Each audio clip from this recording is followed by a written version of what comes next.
출근길 뉴스를 종합해드립니다. 깊이 있는 뉴스 YTN FM 출발 새아침. 신율의 출발 새아침 3부 순서 광고 듣고 시작합니다.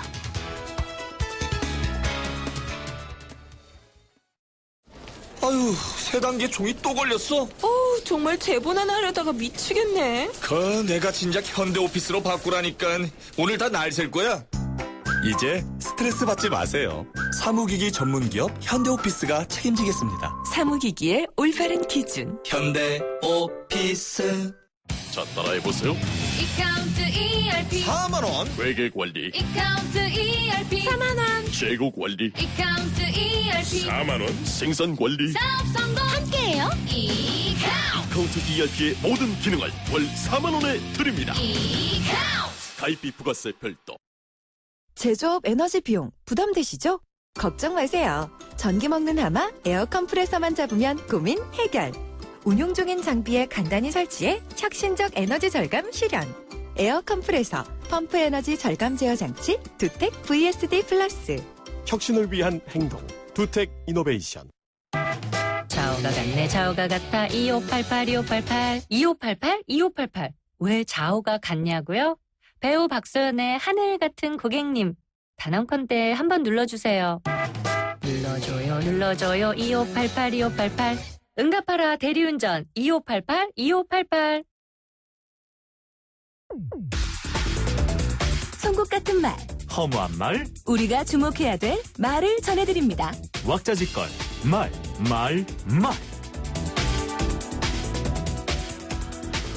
원래 결혼할 때도 헤어졌다 만났다 하지 않나. 국민의당 최원식 대변인이 전 진통 끝에 국민의당 공천관리위원장직을 수락한 전윤철 전 감사원장에 대해서 한 얘기입니다. 전윤철 전 감사원장 결국은 위원장직을 수락한 모양입니다만 그동안 사의를 표명했다, 아니다, 확인을 해야 한다. 그리고 또 정작 본인은 난 수락한 적은 없다. 이런 혼선이 계속 발생한 것은 문제라고 생각합니다. 이건 그만큼 국민의당 응례의 체계가 그만큼 안 잡히고 소통도 문제가 있었다는 얘기도 되는데요. 어쨌든 공천이 시작되기도 전에 국민의당 이미지는 상처받은 것은 분명합니다. 당대표나 누구든 당론에 배치되는 어떤 행동도 할 수 없다. 의원총회를 열어 당론으로 변경하시라. 새누리당 조원진 원내수석 부대표가 쟁점 법안을 연계짓지 않고 선거구획정을 전격 합의한 김무성 대표를 향해서 한 얘기입니다. 이 문제 얼핏 보면 절차에 관한 문제 제기라고 할 수도 있겠습니다만 그 이면에는 친박과 비박의 갈등이 숨어있다는 생각입니다. 그리고 이런 상황은 결국 김무성 대표에 대한 친박들의 불만의 표현일 수밖에 없는데요. 김무성 대표 그동안 공천 과정에서 소외되고 거기에서 수세에 물렸다. 이런 분석이 많았죠. 바로 이런 것을 이런 식의 마이웨이로 일전 반격을 한 것이고요. 그래서 여기에 허를 찔린 친박들의 불만이 이런 식으로 지금 표출됐다는 건데 김무성 대표의 역습 과연 주도권 회복에 도움이 될까요? 흥미롭게 지켜보겠습니다. 의원들이 뛰쳐나가 국민의당 교섭단체를 만들어줄 수도 있다. 더불어민주당이 현역 의원 20% 컷오프뿐 아니라 향후 정밀검사를 통해 더 큰 폭의 물갈이를 하겠다는 계획에 대해서 익명을 요구한 더불어민주당의 한 의원이 한 얘기입니다. 지금 초미의 관심사는 여야 막론하고 누가 물갈이 대상이 되느냐, 바로 이 부분입니다. 본인들의 입장에선 정치 생명이 끝나는 거나 마찬가지일 텐데요. 물론 물갈이 대상 의원 전부 억울해할 것은 분명합니다. 그래서 이들 의원들 대부분 이의를 제기하겠지만 솔직히 이의가 받아들여질 가능성 거의 없는 상태입니다. 그래서 이들이 언제 어떻게 움직일지 거기에 따라서 정치권의 지각 변동이 일어날 것은 분명합니다. 지금까지 왁자지껄 말말말이었습니다.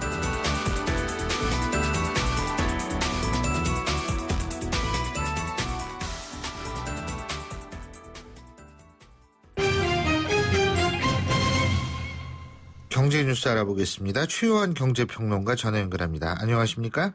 예, 안녕하십니까. 최요한입니다. 예. 검찰이 당군 이래 최대 토목 사업으로 불리던 용산 국제업무지구 개발 사업 비리를 수사하면서 지금 이 수사 과정, 향배에 관심 쏠리고 있지 않습니까? 그죠? 이 네, 얘기부터 그렇습니다. 해보죠. 그 용산 국제업무지구 개발 사업의 무산에 따른 갈등 양상이 사업 주체와 지역 주민 간의 민사소송에 이어서 형사사건을 비화하는 모양새인데요. 검찰도 단순 고발 사건을 들어보다가 비자금 수사로 방향을 전환한 것이 관전 포인트이기도 하고요. 예. 어제 검찰에 따르면 작년 말에 접수된 허준영 전 코레일 사장 고발건이 발생이 됐는데 예. 허 전 사장이 해당 사업을 추진한 과정에서 총 1조 원 규모의 배임, 뇌물수수 혐의로 고소를 당했거든요. 이 고발 사건을 수사하던 검찰이 이 허 전 사장의 최측근 손모 씨의 비자금 조성 정황을 포착한 것으로 전해졌습니다. 예. 서울중앙지검 형사 1부는 어제 손모 씨의 자택과 사무실을 압수수색했고요. 용산개발 사업을 추진했던 특수목적법인인 용산역세권 개발에서도 수사 관련 증거를 확보했다고 합니다. 예. 이 폐기물 업체 대표 직함을 가진 손 씨가 해당 사업의 자금 흐름을 누구보다 잘 아는 인물로 알려졌고요. 예. 또 사업 과정에서 일부 이권을 챙겼다 이런 의혹도 제기됐었고요. 그런데 이 과정에서 이명박 정부의 전 관계 인사가 비리에 연루될 가능성도 배제할 수 없다. 그러니까 외교관에서 경찰로 전직한 허 전 사장이 노무현 정부에서 경찰청장까지 승승장구했지만 2005년 말 시위 농민 사망 사건 책임지고 물러난 뒤 한나라당의 입당해서 친이계 쪽과 교분을 쌓은 것으로 알려졌거든요. 예. 그러다 보니까 이명박 정부의 그 정관계 인사 비리에 연루될 가능성이 있다라고 이야기 나오고 있습니다. 예. 그러니까 더 좀 지켜봐야겠죠. 그죠? 예. 자, 그리고 동네 빵집과 같은 어떤 7개 품목이 중소기업 적합업종으로 재지정이 됐다 그러는데 예. 이게 무슨 소리예요? 그러니까 이게. 그러니까 네? 동네 빵집 같이 이제 경영 개선 효과를 가진 제과업종 제과업종이 이제 그 중소기업 적합업종 지정이 오늘 2019년 2월 말까지 3년 동안 연장된다는 소리고요. 예. 동반성장위원회에서 어제 39차 동반위 전체 회의를 열고 올해 2월 그 중소기업 적합업종 권고 기한이 끝나는 품목을 재지정했다. 그게 이제 중소기업 적합업종으로 적합하다라고 이야기하는 건데 이게 어디냐면은 방금 말씀 동네 빵집 제과점하고요. 서적이나 잡지 그리고 소매, 자동 판매기 운영, 자전거 소매, 중고 자동차 판매, 플라스틱 봉투, 이 비닐병 얘기하는 겁니다. 예. 그리고 이제 화초나 산식물, 생화 같은 거, 예. 소매 이게 7개가 다른 대기업들이 들어오지 말고 중소기업들만 해라라고 이야기를 하고 있는 거죠. 예. 가정용 그 가스 연료 소매는 대기업의 그 중소기업 사업 영역 침해를 주기적으로 확인한 뒤에 문제가 발생하면 적합 업종으로 재논의하는 시장 감시 대상으로 지정을 했고요. 예. 특히 이제 동네 빵집을 중소기업 적합업종 지정과 관련해서 동반위는 신규 출점을 할 때 500m 거리 제한, 이쪽에 새로 생기면 한 500m가 떨어져서 생겨야 되는데 이 거리 제한하고 2% 총량 제한은 지금처럼 유지하되 신도시나 신상권 등은 이 500m 거리 제한에 예외를 두기로 했다 이런 이야기고요. 예. 또 5월에 만료되는 기타 식사용 조리 제품이라든지 한식, 중식, 일식, 서양식 등 음식업종 7개, 자동차 전문 수리업 등에 대해서는 앞으로 중기 적합업종 재지정 여부를 논의하기로 했습니다. 지금 상생의 차원에서 중소기업에 관련된 이제 여러 가지 직종에 대해서 대기업들이 진입하지 마라. 이건 중소기업이 해야 된다라고 지정을 하고 있는 건데요. 네. 이 부분에 대해서는 크게 이견이 없는 것 같습니다. 반응은 좋은 것 같습니다. 예. 자, 그리고 로펌 시장에서 독보적이었던 김앤장. 이 너무나 유명하죠. 그렇죠. 이 김앤장의 영향력, 작년까지 3년 내내 시장 점유율이 떨어지는 것으로 확인했다 그러네요. 예, 지난해 국세청 부가가치세 신고액을 기준으로 보니까 1,000억 원 이상의 매출을 거둔 대형 로펌이 한 6군데가 있습니다. 네. 그중에 독보적인 데가 김앤장 법률사무소인데요. 2012년부터 지난해까지 3년 내내 시장 점유율이 떨어진다. 네. 여전히 1위긴 하지만 영향력이 점점 줄어든다라는 겁니다. 이제 6군데는 어디냐면 김앤장하고요. 태평양, 광장, 율촌, 세종, 화우 이렇게 6군데인데요. 김앤장 매출이 차지하는 비율이 지난해 처음으로 50% 밑으로 떨어졌다라는 것이죠. 예. 그러니까 김앤장 매출이 2012년에 뭐 7,944억, 2013년 8,372억 이게 들쭉날쭉했거든요. 예. 그런데 같은 기간에 매출 점유율은 점점 53%, 52%뭐 이래서 아직까지는 독보적 1위지만 경향적으로 영향력이 줄어든다라는 아하. 것이고요. 예. 그다음 뭐 태평양, 광장 뭐 계속적으로 6군데에서 예. 전체의 매출을 올리고 있는 걸로 확인됐습니다. 아, 그렇군요. 어쨌든 그리고 지금 법률 시장도 망된다고 그러지 않습니까? 그러면은 실제로 독일의 로펌 같은 경우에 더욱더 많이 진출을 하게 될 거고 그러니까 아마 대내외적으로 여러 가지 도전이 많을 것 같고요. 그리고 솔직히 변호사, 법률사무소 이거 잘 된다는 게 사회적 소송이 는다는 얘기 아닙니까? 이거 그렇죠. 별로 이게 바람직한 좋은 건 건 아닌데. 자, 그리고요. 또 한 가지 우리가 주목해야 될 게 영국이 유럽연합에서 탈퇴하는 이른바 브렉시트. 이 가능성이 커지면서 지금 세계 경제가 다시 호동을 치고 있는 것 같습니다. 파운드화가 7년 이래로 최저치로 떨어지고 있다고 그러죠? 그렇죠. 영국이 이제 오는 6월 브렉시트 국민 투표를 앞두고 있습니다. 우리 영국이 유럽연합에서 탈퇴할 것인가 말 것인가 국민 투표를 한다는 것인데 현재 이주민에 대한 복지 지원 등의 경제적 이유 그리고 EU로부터 유럽연합으로부터 각종 간섭을 피하고자 하는 정치적 이유 이게 이제 점점 이 의견을 지지하는 예. 브렉시트를 지지하는 입장이 높아지고 있는데요. 만약에 브렉시트가 현실화된다. 이건 예전에 그리스 탈퇴하고는 또 말이 전혀 달라지는 것 같습니다. 중국의 경기도나 또 다른 글로벌 경제에 악재로 작용할 수 있다. 이런 전망이 나오고 있는데요. 예. 어제 월스트리트 저널에 따르면 미국 뉴욕 시각 기준으로 어제 오후 5시에 영국 파운드화가 미국 달러화에 대해서 파운드당 1.8% 떨어진 예. 1.4150 달러로 거래가 됐습니다. 이거는 이제 이를 낳고 2010년 5월 이후 최대치고요. 예. 2009년 3월 18일 이후 최저치라고 합니다. 브렉시트 우려가 갑자기 높아진 것은 예. 영국의 차기 총리 물망에 오르고 있는 보리스 존슨 런던 시장이 이 브렉시트를 지지한다라고 나왔거든요. 예. 그래서 브렉시트가 현실화되면 말씀드렸던 것과 같이 어마어마한 큰 그 세계적인 경제 위기에 또 하나의 주름살이 지는 것 같다라는 이야기가 나오고요. 알겠습니다. 영국 GDP 성장이 예. 1% 하락하면요. 예. 유로존에서 GDP 성장이 가장 많이 줄어든 나라는 룩셈부르크 성장이 다른 나라들 같이 떨어진다는 겁니다. 예. 이거 참 걱정되네요. 예, 잘 알겠습니다. 오늘 말씀 여기까지 듣죠. 고맙습니다. 예, 감사합니다. 예, 최요한 경제평론가였습니다.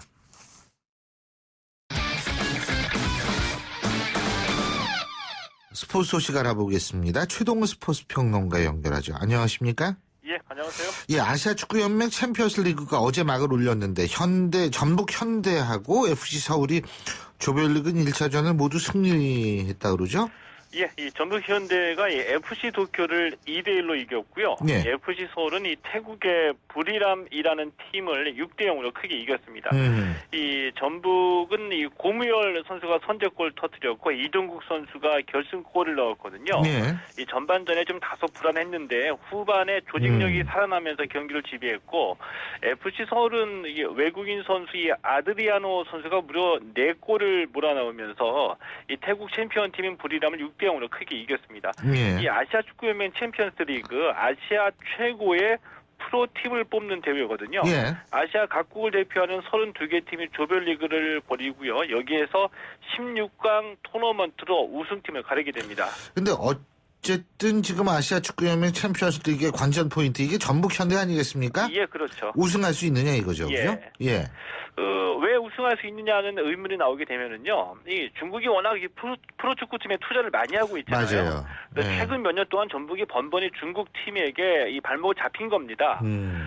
예를 들어서 지난 1월에만 중국의 프로팀들이 유럽의 이 빅리그 스타들을 불러 모으는데 이적료만 3,500억 원을 쏟아부었거든요. 예. 그래서 이제 전북 현대도 아시아 챔피언스리그 우승을 목표로 해서 이 김신욱이나 김보경, 이종호 같은 이 국가대표급 선수들을 영입을 했는데 예. 이 과연 전북 현대가 중국 팀을 꺾고 아시아 챔피언스리그에서 우승할 수 있을지 이게 이제 최고의 관전 포인트죠. 그렇죠. 자, 그리고 유럽에서는 바르셀로나 19세 이하 팀의 이승우 선수가 유럽 축구연맹 유스 리그에서 결승골을 터뜨렸다고 그러죠. 예, 그렇습니다. 바르셀로나 19세 이하 팀을 후베닐 A라고 얘기를 하거든요. 이 후베닐 A의 이승우 선수 유럽 축구 연맹, 그러니까 우에파 유스리그 16강전에서 결승골을 터뜨렸습니다. 이 덴마크 미트윌란과의 경기였는데 1대1로 맞서던 후반 45분에 이 상대 수비진의 일자 수비를 순간적으로 돌파하면서 아주 감각적인 슛을 연기했고요. 이 같은 팀의 백승호 선수도 선발로 출전해서 73분간 그라운드를 누볐습니다. 예, 그렇군요. 축구 소식 하나만 더 알아볼까요? 수원 삼성이 팀 창단 이후 처음으로 삼성 계열사가 아닌 다른 회사의 광고를 유니폼에 부착한다고 그러죠? 예, 이게 아주 좀 작지만 좀 의미 있고 중요한 소식이거든요. 예. 이 K리그의 수원 삼성이 메일 유업하고 스폰서십 계약을 체결했습니다. 그래서 이제 삼성 유니폼에 메일 유업의 브랜드 로고를 부착하게 되는 거거든요. 예. 이 팀 창단 이후에 이 수원 삼성이 이 삼성 계열사가 아닌 다른 회사 광고를 부착하는 것이 이번에 처음인데 왜냐하면은 이 삼성이 지난해에 스포츠 팀의 자립 경영을 목표로 해서 이 제1기획 소속으로 이 팀들 모두 다 통합을 했거든요. 예. 스스로 벌어서 이제 생존에 나서야 된다는 건데 이 국내 프로스포츠가 만성 적자죠. 이 프로스포츠도 하나의 사업으로 자리를 잡아야 된다. 이런 공감대가 확산되는 시점인데 삼성의 이런 시도가 과연 성공할 수 있을지 이 프로스포츠 관계자들 사이에서 아주 비상한 관심을 모으고 있습니다. 야, 그렇군요.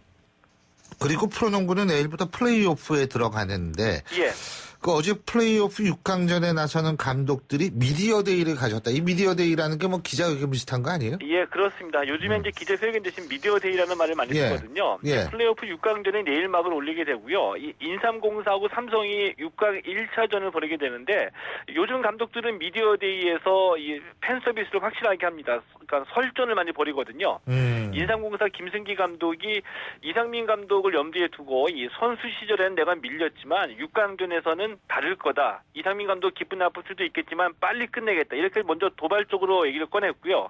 이상민 감독이 이를 받아가지고 이 선수 시절의 컬러는 잘 지워지지 않는다. 나는 3승 1패 정도로 끝내주겠다. 이렇게 맞받아 쳤습니다. 이런 상황이 되니까 또 삼성의 고참 선수죠. 이 주희정 선수가 이상민 감독을 거들었는데요. 김승기 감독이 압박 수비로 나온다고 했는데 간단하게 내가 제치면 된다. 이런 식의 이제 얘기를 했는데 요즘에는 이런 미디어데이에서 설전이 팬들 사이에 굉장히 화제로 떠오르고 있습니다. 이게 사실 그 프로 레슬링 같은 경우에 미국 같은 경우 보면은 이런 거 하잖아요. 그죠? 오버하면서 막 가슴도 두들기면서 프로다운 얘기입니다. 오늘 말씀 여기까지 듣죠. 고맙습니다. 예, 고맙습니다. 지금까지 최동훈 스포츠 평론가였고요. 신율의 출발 새 아침 3부 순서 여기서 줄입니다. 잠시 뒤 4부에서 뵙죠.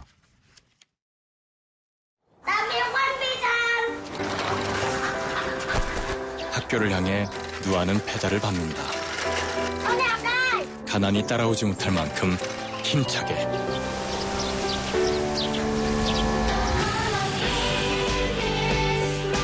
후원이 끝나도 마을 스스로 아이를 돌보게 만드는 월드비전 자립마을 프로젝트. 진정한 후원은 후원이 끝나게 하는 것입니다. 후원 문의 1688-3570 1688-3570 진정한 후원을 생각합니다. 월드비전. YTN 라디오 캠페인 더 가까이. 안녕하세요. YTN 라디오 아나운서 김성은입니다. 요즘처럼 건조한 겨울철엔 미세먼지 농도를 체크해야 건강을 지킬 수 있습니다. 미세먼지 농도가 나쁨이다, 경보다. 이런 말 뉴스를 통해서 많이 들으시죠? 그럴 땐 야외 활동으로 잡힌 약속을 취소하고 집에서 시간을 보내시는 게 좋습니다. 운전 중이시라면 공기 흡입을 실내 순환 모드로 해주세요. 차량은 주기적인 실내 세차와 필터 관리가 필요합니다. 방금 밖에 나갔다가 돌아오셨다면 먼저 손을 깨끗이 씻고 물과 과일을 충분히 드시는 게 좋습니다. 맑은 공기 더 가까이, 미세먼지는 저 멀리. 미세먼지 농도를 체크하고 예방하는 습관을 기르세요. YTN 라디오 캠페인 더 가까이. 한국환경공단과 함께합니다.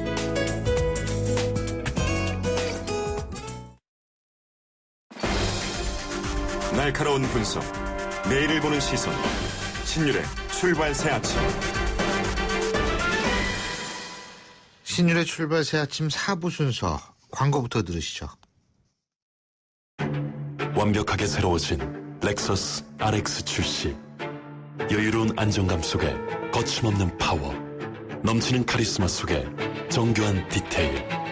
발견하라, 감동하라. Radiant Crossover New Generation RX. 모든 순간이 감동이다. Lexus. 과제, 알바에. 야근에 회식에. 피곤해. 학생도 직장인도 모두 힘내요. 50년의 피로 회복. 영진 구론산 아몬드. 50년 피로회복의 전설. 영진 구론산 아몬드. 건축과 인테리어에 대한 모든 것. 경양 하우징 페어. 건축 전시회 가자.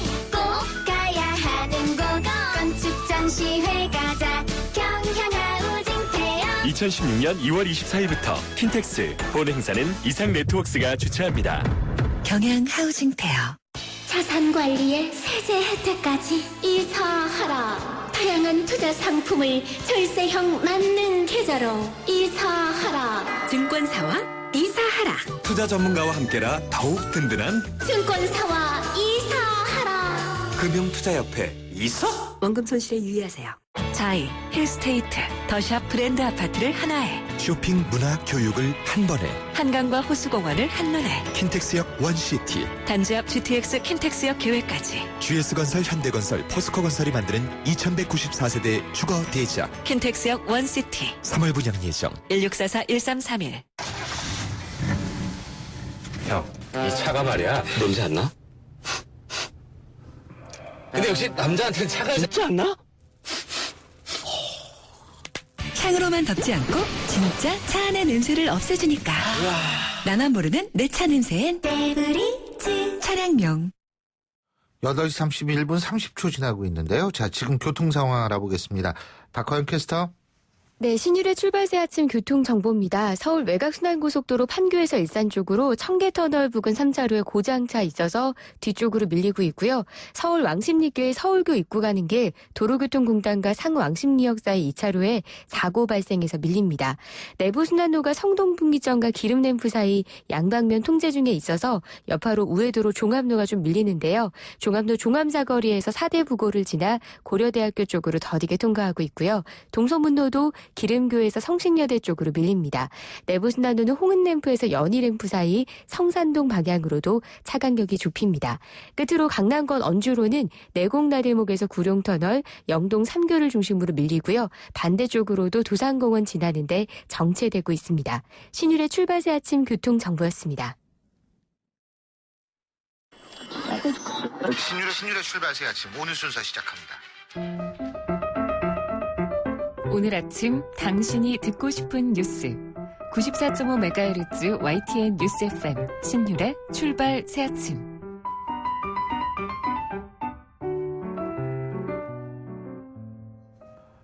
결혼 이주 여성을 대상으로 하는 범죄가 계속 반복되고 있는데요.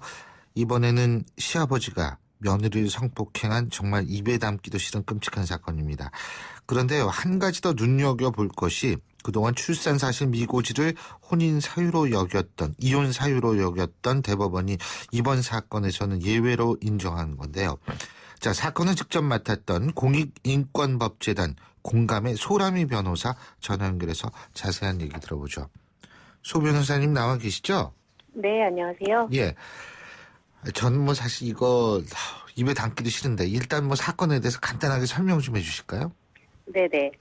그 베트남 여성이 국제결혼 중개업자 소개로 한국인 남성을 만나서 2012년에 결혼을 하고 한국에 왔습니다. 예. 그래서 여성이 그 시부모님하고 같이 이제 생활을 하기 시작했는데요. 네. 결혼 생활한 지 9개월 만에 시아버지한테 성폭력 피해를 입게 됐죠. 그래서 경찰에 피해 사실을 알렸고 경찰의 연계로 이주여성 쉼터에서 생활을 하면서 이 형사사건이 진행이 되게 되었습니다. 그 이 시아버지 지금 7년형을 받았죠, 그죠? 네네, 맞습니다. 이 시아버지가 계부였었죠? 네, 맞습니다. 그렇죠. 그러니까 자기의 어떤 혈연 관계에 있는 아들의 며느리를, 아니, 아들의 부인을 그렇게 한 게 아니고 계부였었다, 이 말씀이시죠? 네, 맞습니다. 네. 지금 근데 이제 여기 지금 이 이주 여성이 이혼 취소 소송까지 당했었죠, 그죠? 네네. 근데 예, 네네. 말씀하세요. 네네. 보통 그 성폭력 사건에서 보면 가해자들이 피해자를 흠집내는 방식으로 결론을 해요. 그래서 뭐 예를 들면 자기를 유혹한 것이지 자기가 강제로 한 것이 아니다. 예. 이런 취지의 결론을 하면서 이제 2차 피해가 발생하고 그러는데 이 사건에서도 마찬가지로 이 시아버지 쪽에서 피해자를 이제 공격하는 방식으로 결론이 이루어졌습니다. 특히 이제 항소심에 가서 피해자를 법정에 불러서 증인신문을 할 때 피해자에게 결혼 전에 출산 경력이 있었던 거 아니냐라는 게 집중 추궁을 했던 것이고 그때 그 출산 사실이 좀 문제가 되었습니다. 그렇지만 그 형사 사건에서는 항소심에서도 강간은 유죄로 인정이 되었고 징역 7년형도 그대로 유지가 돼서 확정이 됐죠. 네. 그런데 이제 이후에 남편 쪽에서 이 사실을 문제 삼아서 형사 사건하고 별도로 별개로 혼인을 취소시켜달라, 무효다라는 주장을 하면서 예. 형사 사건이 제기된 것입니다. 아하, 혼인 취소하고 혼인 무효하고 법적으로 같은 얘기입니까? 혼인 무효와 취소는 이제 혼인이 원래 없었던 것으로 만드는 효과는 같은데 예. 혼인 무효는 이제 애초부터 돌아가서부터 효과가 발생하는 효과가 있고요. 혼인 취소는 이제 판결 난 이후로 장래 효과 발생 시기를 이제 언제로 보느냐 정도의 예가 있습니다. 결국 이제 핵심이라는 거는 출산 경력을 얘기하지 않았기 때문에 이 혼인은 네네. 무효다 이런 얘기인데, 그죠? 네, 맞습니다. 네. 그런데 결국은 근데 이게 출산한 이유도 이 성폭행에 의한 것이었죠, 그죠? 네네. 이 베트남 여성이 베트남 북부의 소수민족 출신이에요. 그런데 이제 그곳에는 우리나라로 치자면 보사몬 같은 납치혼 악습이 아직 남아있는 거예요. 그래서 여성이 13살 때 이웃마을에 놀러 갔다가 그 납치혼의 피해자가 됐던 겁니다. 3일 동안 그 처음 보는 그 마을에서 모르는 남성 집에 감금당해서 성폭행을 당하고 임신까지 하게 됐던 거죠. 그러다가 이제 남성이 매일 술 먹고 그 폭력을 행사하고 해서 부모님 집으로 돌아와서 이제 아이를 낳았던 것인데 아이를 낳고 이제 한 달도 안 되었을 때 그 남자 부모님이 찾아와서 아이를 데려갔어요. 그 뒤로는 사실은 아이와도 그 아이 아빠하고도 아무런 이제 연락도 없는 상태로 지냈고 특히 이제 여성이 그 고향에서 생활하기 어려운 상황이었기 때문에 굉장히 이제 오명이기 때문에 가족에게도 그렇고 불명이기 때문에 그 고향을 나와서 다른 도시에서 이제 되게 어렵게 생활을 하셨었죠. 근데 1, 2심 때는 아마 혼인 취소해 달라는 남편 손을 법원이 맞습니다. 들어줬는데 네네. 이제 대법원에서는 이주 여성의 손을 들어준 거죠, 그죠? 네. 예. 1심에서는 남편 손을 들어줬을 뿐만 아니라 남편한테 위자료까지 지급을 하라고 했어요. 근데 이제 그게 우리 그 민법에 보면 사기로 인해서 결혼을 했으면 혼인을 하겠다고 말했으면 취소할 수 있다라는 규정이 있기는 합니다. 그래서 이전 판례에도 보면 출산 경력이나 뭐 혼인 전력은 굉장히 중요한 사실이다. 그래서 이런 사실을 미리 얘기를 안 했으면 이후에 혼인 취소할 수 있다라는 판례가 존재하긴 해요. 그래서 1심하고 2심 같은 경우에는 그런 기존의 판례대로 원칙대로 이제 판단을 했던 거죠. 그런데 이 사건과 같이 어떻게 이제 뭐 임신 출산을 하게 됐는지 이런 특수성을 전혀 이제 고려하지 않았던 것인데요. 대법원에서는 최소한 이 출산 경력이 아동 성폭력 피해와 같은 결과라고 한다면 그러한 경위는 좀 고려해서 혼인 취소 여부를 판단해야 되는 게 아니냐 이런 판단이 나온 것입니다. 예. 근데 이제 이번에 대법원의 판결 이게 결국은 성폭행 피해자들을 보호해준다는 의미도 있는 거 아니겠어요? 맞습니다. 사실? 네, 그런 취지가 사실 강한 거죠. 예. 네. 그래서 결국 이번 대법원 판결이라는 것이 우리 사회에도 상당히 나름대로 영향을 미칠 것 같은데요.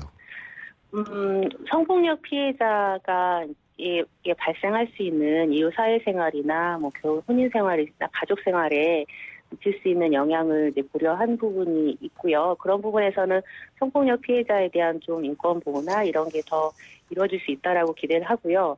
또 아마도 한편에서 우려를 할 수 있을 것 같아요. 그러면 뭐 결혼한 적 있거나 아이 낳은 적 있는 거 말 안 해도 뭐 크게 문제 없는 거 아니냐 이런 우려를 하실 수도 있겠지만 말씀드린 것처럼 이게 그 원칙을 다 바꾼 건 아니거든요. 아주 예외적으로 아동 성폭력 피해 같은 경우가 있으면 혼인 취소 사유까지는 이렇게 보기는 어렵다 이런 취지이기 때문에 그런 좀 우려를 제기할 만큼 파장이 있을 것 같지는 않습니다. 예, 그리고요 가장 중요한 거 지금 이주 여성들은 계속 늘어나고 있고요. 그리고 이 언어 문제라든지 여러 가지 문제 때문에 피해를 당해도 제대로 얘기를 못하는 경우가 많을 것 같은데 자 이럴 때 어디에 도움을 청해야 되는지 좀 말씀해 주시죠. 네, 일단 정부에서 이제 지원으로 운영하는 그 이주 여성 긴급 전화가 있어요. 단우리콜 1577-1366이라는 곳이 있는데요. 이쪽에는 그 다국어로 상담을 할 수 있는 통역해서 상담하실 수 있는 분들이 있습니다. 그래서 긴급한 상황에는 이 1577-1366으로 전화를 하시면 그 본인 편안한 말로 그 긴급 상황에 대한 안내, 어디 가서 도움을 받을 수 있는지, 어떤 서비스가 있는지에 대한 안내를 받으실 수가 있습니다. 그래서 이런 걸 좀 잘 활용하시면 좋겠습니다. 예, 그러니까 주위에 혹시 이주 여성이 있으시면 1577-1366 억울한 일이 있을 때는 전화를 해주시라고 이렇게 얘기를 해주시면 참 도움이 많이 될 것 같아요. 그리고 이렇게 피해 주는 사람들 말이에요. 이 본인들이 사실 외국에 나가서 살아봐야 돼요.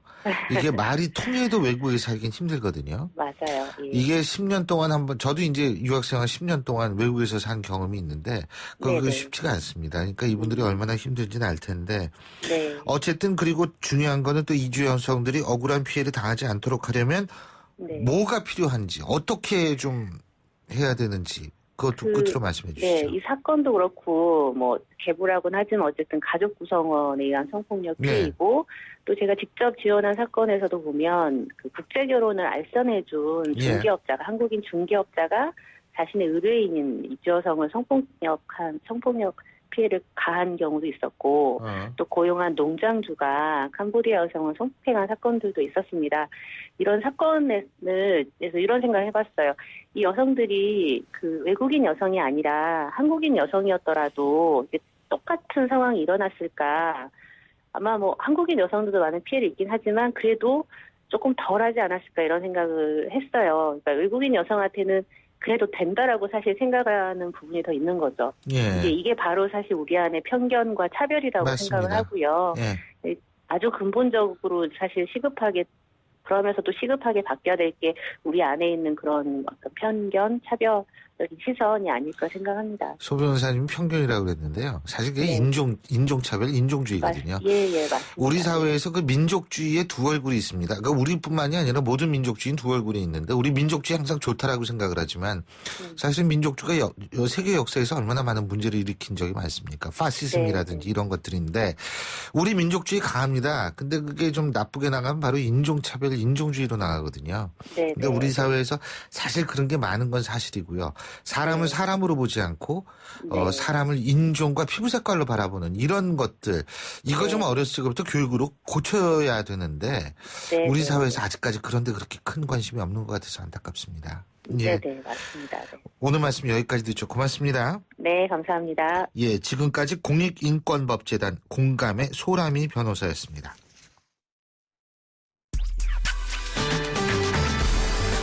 여러분은 지금 FM 94.5MHz로 방송되고 있는 신율의 출발 새 아침을 듣고 계십니다. 의견 주실 분은 짧은 문자 50원, 긴 문자 100원의 이용료가 드는 휴대전화 문자 메시지 샵 0945번으로 의견 남기실 수 있습니다.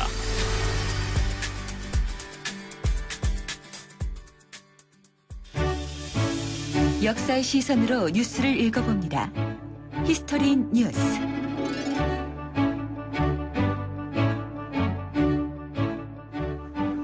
역사의 눈으로 뉴스를 생각해보는 시간 히스토리 뉴스인데요. 자, 요새 세계 경제 심상치 않다. 이거 근데요 항상 우리가 하는 얘기가 세계 경제 심상치 않다였었는데 요새 진짜 심상치 않습니다. 이게 항상 하는 얘기 정도가 아닙니다. 그래서 오늘은 바로 역사 속에 나타난 경제 위기에 대해서 알아보겠습니다. 언제나 함께 하시는 분이죠. 역사학자 전우영 박사님 스튜디오에 나와 계십니다. 안녕하십니까? 네, 안녕하세요. 보면요 경제가 좋다는 얘기를 들어본 적은 없어요. 저는 솔직한 얘기로. 근데 항상 문제가 있다 이러는데 지금은 진짜 문제가 심각한 것 같아요. 근데 지금과 같이 심각한 경제 위기가 옛날에도 있었죠? 돈 주고 왔다 갔다 하면 경제라는 게 있는 거니까. 그러니까 옛날이 언제부터가 옛날이냐 이제 에 따라 좀 다를 텐데요. 그렇죠. 뭐 선사 시대냐, 공룡들의 경제는 어땠을까, 뭐 이런 얘기는 아니잖아요. 그렇죠. 이제 뭐 말 그대로 우리가 지금 경제라고 부르는 것은 이제 사람이 사는데 필요한 재화 영역의 생산, 분배, 소비 전 과정을 보통 이야기를 하지만.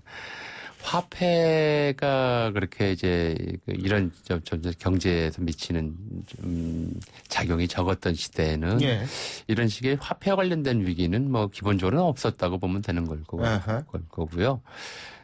농업 시대에는 이제 농업 생산의 위기가 곧바로 이제 생존의 위기로 이어지는 상황이었으니까 뭐 흉년이 든다든가 또는 뭐 이 문제가 가장 큰 경제 위기였던 거죠. 그러니까 뭐 극심한 흉년이 들어서 뭐 몇 년째 가뭄이다라든가 또는 이제 뭐 천재지변으로 인해서 홍수로 인해서 뭐 농경지가 쓸려 내려갔다든가 또는 임진왜란과 같은 장기간의 전란으로 인해서 토지가 황폐화됐다든가 이런 사건이 일어나고 나면 그 직후에는 몇 년간 이제 심각한 경제 위기에 봉착하는 것이고요. 또 한 가지 좀 주의해야 할 점이 날까요? 이건 이제 영화 이코노미를 경제라고 번역한 것이 이제 뭐 근대 이후입니다만은 본래 우리말 그러니까 한자어에서 경제라고 하는 것은 경세 재민의 준말이었죠. 그러니까 세상을 경세라고 하는 것은 세상을 구획하는 걸 의미하고요. 그러니까 토지를 이제 어떻게 분배할 것인가. 경작자들에게 이게 경세가 되겠고 그렇게 함으로써 특별히 굶주리는 백성이 없도록 이제 균평하게 사람들을 다스리는 것 이것을 이제 재민이라고 했던 것이죠. 그러니까 동양의 경제라는 개념에서는 단순히 영리 추구 또는 이윤 추구라는 측면보다는 이제 분배의 공정성 이런 면들을 더 강조하는 그런 개념이었다 이렇게 좀 보시면 될 것 같습니다. 분배의 공정성을 강조하는 것이 결국은 이제 우리의 개념의 경제. 그렇죠. 동양적 전통적인 개념의 경제였던 거죠. 근데 예전에 그 박사님이 잠깐 말씀해 주신 것 같았는데 옛날에도 돈 꿔주고 이자 받고 금리 뭐 이런 거 있었다 그러셨잖아요. 그러니까 돈이라고 하는 것이 이제 간헐적으로 사용이 되죠. 그것도 경제인 경제 아니에요? 그렇죠. 고조선 시대에도 이제 돈으로 갚는다라고 하는 이야기가 있었고요. 뭐 이제 받아들이기에 따라서는 좀 불쾌하게 받아들일 수도 있겠습니다만은 뭐 이제 그 평양 지역의 구낭랑 무역 그 유적이라고 하는 곳에서도 이제 중국 화폐가 발견된 적이 있었고요. 중국 화폐가 무역이 있었다는 얘기죠. 그럴 수도 있고 아니면 이제 뭐 그 자체에서 사용됐을 수도 있고요. 그다음에 그러니까 저 조금 못 산 나라 가면은 달러로 이렇게 계속 자기 나라 화폐 안 쓰고. 그다음에 이제 고려 시대에도 화폐가 사용이 됐었고요. 또 조선 초에도 뭐 태종 세종년간에 뭐 저화라는 지폐로부터 뭐 이제 조선 통보 같은 화폐들이 발행됐었습니다만은 이제 되다 한 대다 이랬어요. 그러니까 그만큼 화폐가 작용하는 영역이 적었던 거죠. 그래서 돈 꿔주고 돈에 대한 이제 이자를 받는 그런 풍습은 있었다 없었다 했던 것이고요. 기본적으로는 꿔주는 이제 물자는 쌀이 이제 대표적이었죠. 이제 생명과 직결되는 문제니까. 먹고 사는 문제니까. 그래서 쌀을 빌려주고 이제 쌀을 받을 때 얼마나 이제 많은 덧붙여 받느냐. 이걸 이제 이문 이식 이렇게 불렀고 이자라는 말은 거의 안 썼습니다. 이자라는 말은 안 썼군요. 그렇군요. 그 요새는 말이에요. 최소한 더 제도권 금융기관에서 쌀을 빌려주지 돈 빌려줄 때 이거 보면 이제 중앙은행에서의 소위 말하는 기준금리라는 게 있지 않습니까? 이걸 기준으로 해서 대부분 금리가 이제 결정이 되는데 예전에는 그렇게 뭐 쌀 가지고 왔다 갔다 해도 뭐 정하는 거 없었나요? 이게 그러니까 이 쌀을 빌려주고 또 이자를 그러니까 요즘 개념으로 이자를 받는다고 하는 것의 관념이 또는 그 이자율이 어떻게 결정되는지는 대단히 좀 전 세계적으로 불분명한 부분이 좀 있어요. 그런데 이제 이 쌀의 특성, 쌀이뿐만 아니라 곡식의 특성이 아주 좀 그런 면이 있죠. 씨앗을 조금 뿌리는데 수확할 때는 이제 수백 배의 수확이 나오는 것이 곡식이지 않습니까? 그러니까 그런 식의 불어나는 개념이 여기에 투영이 돼 있었던 것 같아요. 그래서 대래 이제 조선시대를 보면 장리라고 하는 게 있어요. 우리가 근대문학 작품에서도 장리쌀을 꾼다. 뭐 이제 뭐 살기 정 어려우면 장리쌀이라도 구워서 살겠다. 뭐 이런 식의 이야기들이 간혹 나오는데 이게 굉장히 고율이었거든요. 보통 이제 우리가 춘공기라고 하는 봄철 쌀이 떨어졌을 때 파종할 무렵에 이제 빌려서. 그러니까 고리대금 사채업자죠. 추수할 때 갚는 건데요. 네. 대략 이제 50%, 그러니까 6개월에 50% 정도의 이자율이요. 6개월에 50%요. 그렇죠. 매달 50%가 아니고. 예. 근데 그거는 좀 요새보다 낫네요. 그래도 안정적인 거였고요. 예. 그다음에 장변이라고 하는 것이 있었어요. 이건 5일장 단위죠. 5일장 단위인데 5일에 10% 정도. 5일에 10%. 예. 근데 이건 뭐 이제 좀 해방 이후나 일제강점기에 왜 저 일수라고 하는 게 있었잖아요. 시장 바닥에서 이렇게 돌아다니면서. 요즘도 그거 찍는 드라마에는 봤는데 실제로 본 적은 없습니다만은. 요새 있는지 모르겠어요. 예. 그것도 이제 거의 뭐 5일에 10% 정도 되는 하루에 2-3% 되는 이제 고율. 그런 경우가 많죠. 그런데 이게 그러니까 그렇죠. 사채업자, 고리대금업자 이런 사람들은 옛날부터 있었겠죠. 대상이 화폐냐 쌀이냐 이 차이일 뿐이지. 그죠? 네네. 국가에서 이렇게 해주는 거는 없었어요? 대출 같은 거?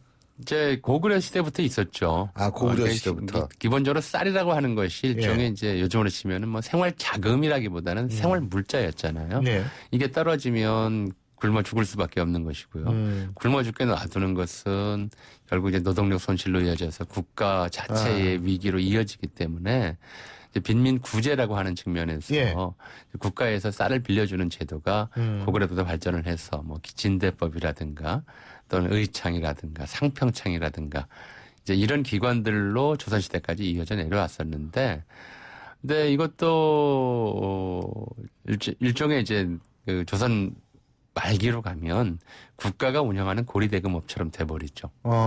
국가가 국민 상대로 사채업을 한다. 그렇죠. 그러니까 이게 환곡이라고 삼정문란 중에서 대표로 꼽히는 것 중에 하나가 삼정이라고 하는 것이 이제 전정, 군정, 환정인데 이 환정이라고 하는 것이 바로 국가의 고리대금업이죠. 근데 지금 국가의 고리대금업이라고 말씀하셨는데 고려 시대 같은 경우에요. 국가 장학재단이 있었는데 이자가 연 33%. 예? 그러니까 학생들 가지고 국가가 장사한 거 아니에요? 그건 굉장히 저리의 이제 양질의 이게 양질. 그렇죠. 양질의 대출이죠. 옛날엔 장난이 아니었네요. 기본적으로 연리 100%라고 하는 것이 항상 제한선이었으니까요.